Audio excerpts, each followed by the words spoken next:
Update now on a story we brought you a few weeks ago. A New York-based satanic group wants to put a Satan statue on the grounds of the Oklahoma State Capitol, and it has now unveiled drawings of the proposal. So here it is. The statue features a bearded, goat-headed demon sitting on a throne with smiling kids next to it. The Satanic Temple insists it should be allowed to stand next to the Ten Commandments monument that's been at the Oklahoma State Capitol since 2012.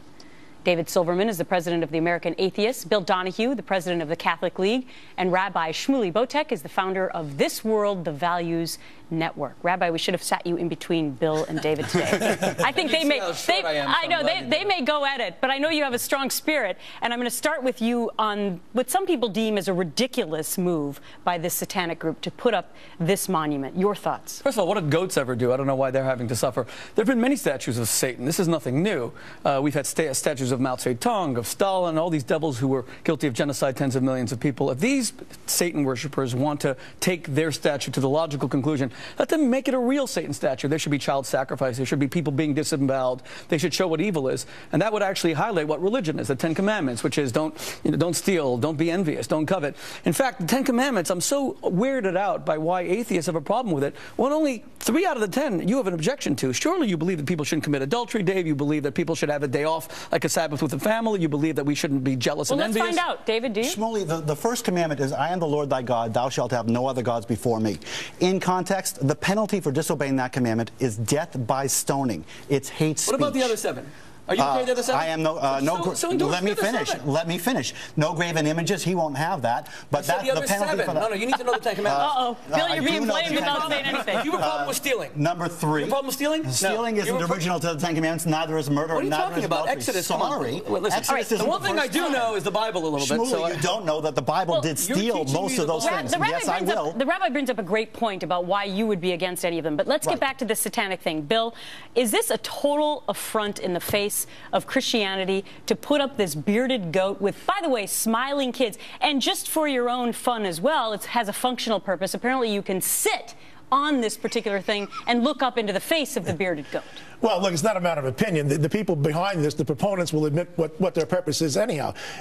Look, my religion, Christianity, is about love. This is about evil, okay? They don't deny it. And so if you take a look at the great heroes of Satanism, you look at Charles Manson, the mass murderer, who said, I am the devil. Adam Lanza, who killed those 20 innocent kids in Newtown, said that he was also the devil. Jimmy Savile, the BBC child rapist, said that he was the devil, had his black masses, so to speak. So I think what the Catholic schools should do, I'd also recommend it for the public schools, but in the Catholic schools, they should teach Satanism. And they should go through Manson and Lanza and Jimmy Savile and others and say, this is exactly what you get once you follow this philosophy. But David, is this the response to the ability of being able to have free speech? The Ten Commandments went up, so would you agree that they should be able to put this up there? I'm sorry, but that's exactly what it has to be. Every religion wants to be special, and none of them are. In this country, the religious freedom in this country guarantees equality. Whatever the Christians can do, the Jews can do, the atheists can do, the Satanists can do, it's all, all that religion stuff is bunk to me, but at least it's equal. So you don't have a problem with that being up there? This is a democracy. How many people are Satanists versus believers in God? You don't believe in democracy anymore. The fact is, 90% of Americans believe in God. You may have a problem with that, but maybe 2 people believe in this ridiculous goat-headed Satan thing. That doesn't matter. Okay, soon we'll have monuments to the Tooth Fairy.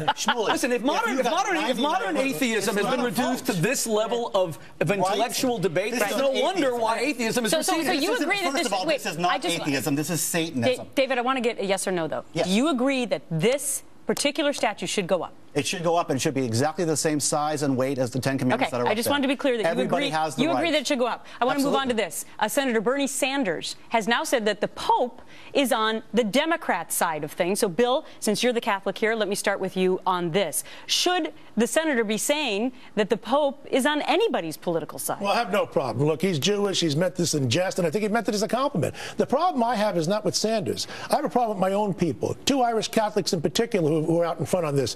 Durbin from Illinois and Leahy from Vermont. These are people who like to cherry pick what the Catholic Church teaches. When it comes to abortion, they think the Pope is wrong.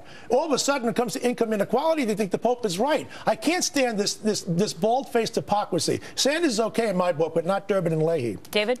Well, when it comes down to it, Sanders is right. If the Pope wants to address poverty, if the Pope wants to address income inequality, he's not going to find many friends among the people who want to resist raising the minimum wage or to reduce unemployment insurance. But then how do you explain showing that Republicans, in all the studies, typically give more money to church and give more of their money away than Democrats do, Rabbi? Well, let's take it even further, beyond just that. The Pope is a man who walks the walk. You may agree with his view of economics, disagree, but this is a man who has eschewed the apostolic palaces. He wants to reduce the size of his entourages. When we see the imperial presidency end with President Obama or any president driving around with 3,000 cars that close down whole cities, when we see senators giving up 50, 60 staffers and their special health plans while they speak about income inequality, I mean, these are guys who suck out a lot of money from the government for things that they could actually eschew. This Pope has been a model of actually walking the walk. Yeah. Whether you agree or disagree, the fact is that he does what he says. Lawmakers want to endorse him, need to do the same. Supposedly, I mean,